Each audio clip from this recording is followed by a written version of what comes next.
¿Qué tal mis amigos? Seguimos con esta escuela de formación política virtual y bueno, el objetivo de este módulo es precisamente que entendamos que el marxismo es una teoría y práctica viva que se construye en el ejercicio crítico a cuya construcción podemos contribuir con nuestra reflexión y práctica política desde donde estemos. A ver, debemos entender el marxismo como una teoría viva que viene desarrollándose desde el siglo XIX hasta la actualidad.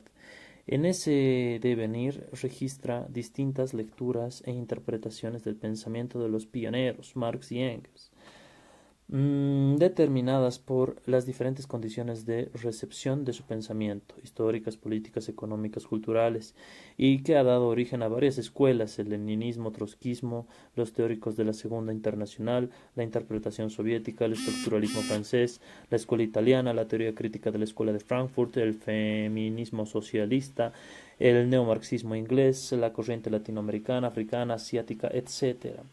Algunas de ellas, el sovietismo, por ejemplo, implicaron un anquilosamiento del marxismo al convertirlo en una doctrina de Estado. Otras, en cambio, han formulado una crítica a algunos planteamientos de Marx y Engels o han identificado contradicciones y vacíos en su pensamiento y a partir de ello han hecho importantes aportes al propio desarrollo del marxismo. Los hay también que han releído las obras de Marx y Engels y a la luz de los problemas contemporáneos, identificando importantes hallazgos teóricos en sus fuentes. A continuación trabajaremos sobre algunos de estos aportes y hallazgos. Siguiendo la misma metodología, vamos a dividirnos en 4 grupos.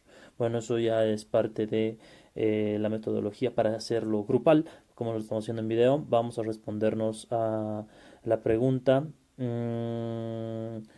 que nos formula este primer tema, que es el aporte de Gramsci, el concepto de la hegemonía. Y la pregunta es la siguiente: ¿cómo creemos que debe realizarse el proceso de cambio social?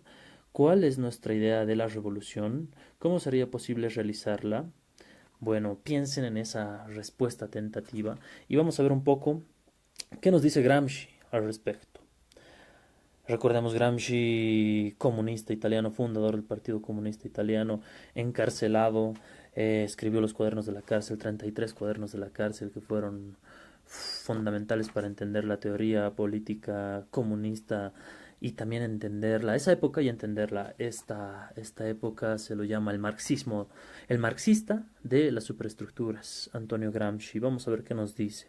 Al reflexionar sobre las condiciones políticas de Europa occidental en las primeras décadas del siglo XX, Gramsci considera que el Estado ya no puede ser comprendido solamente como sociedad política o dictadura o aparato coercitivo, sino como un equilibrio entre la sociedad política, Estado propiamente dicho, aparato represivo jurídico político, y la sociedad civil. Esto nos dice Gramsci en 1975, a la que concibe como el terreno de producción y difusión de ideologías y el espacio en el que propiamente se da la lucha de clases. Él constata que en los estados modernos la sociedad civil se ha complejizado a tal grado con la creación de instituciones mediadoras de la dominación, partidos, asociaciones, clubes, medios de comunicación, etcétera, que el Estado fuerza no es en ningún momento de su existencia realidad exclusiva. La ampliación de la sociedad civil implica un cambio en los mecanismos de dominación de la clase dominante. Esta ya no es sólo dominante por la fuerza, sino también por el consenso. Esta ya no es,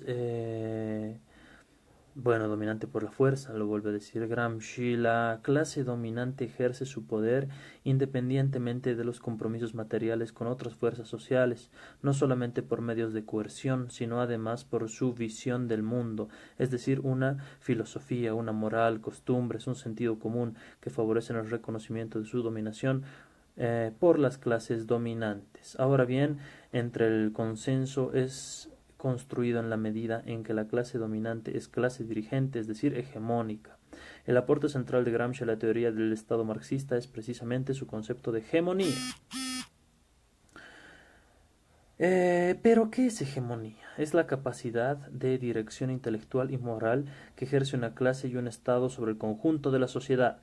Es un proceso que entraña una fusión total de objetivos económicos, políticos, intelectuales y morales, efectuada por un grupo fundamental con la alianza de otros grupos a través de la ideología. Cuando una ideología logra difundirse entre toda la sociedad y determina no solo objetivos económicos y políticos unificados, sino también una unidad intelectual y moral, eso es hegemonía. La hegemonía se forja en una perspectiva de largo plazo.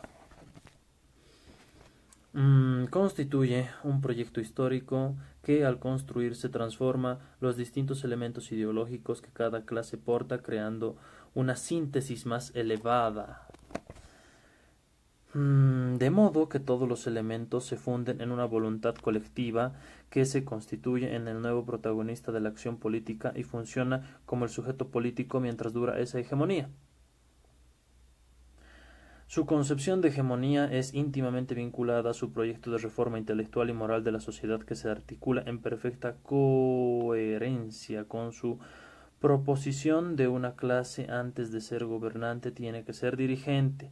¿Cómo se construye esa hegemonía? Su elemento articulador es la ideología, que opera como cemento cohesionador entre la estructura y la superestructura. Ahora bien, según Gramsci, la sociedad civil es el espacio en el que el Estado y la clase dominante ejercen su hegemonía, pero al ser el terreno de la lucha de clases, la sociedad civil es el espacio de construcción de la contrahegemonía de los grupos subordinados, es decir, del proyecto histórico del sujeto nacional popular, el conjunto de clases y grupos sociales subordinados. El proyecto contrahegemónico nacional popular sería un proyecto alternativo al de la burguesía, que implicaría que los sectores revolucionarios desarrollen una capacidad de dirección intelectual y moral sobre la sociedad, que logren persuadir a sus ideas y obtengan el consenso en torno a su programa revolucionario. En este sentido, el concepto de hegemonía modifica el concepto de revolución, entendido como un proceso fundamentalmente político y militar, pues ésta implicaría primeramente la conquista de la sociedad civil por parte de los revolucionarios para, en base a su concepto de consenso, acceder al poder del Estado. Es lo que se denomina una guerra de posiciones, una estrategia de asedio que demandaría una concentración sin precedentes de hegemonía, que se contrapondría a la guerra de maniobras, una estrategia de asalto al poder planteada por la concepción leninista. Y bueno, ustedes pregúntense qué conclusiones, comentarios o preguntas tenemos sobre esta lectura, qué diferencias encontramos sobre nuestra opinión inicial, que habíamos lanzado la pregunta, y reflexionemos en torno a eso. Cualquier comentario ahí en la base de este video.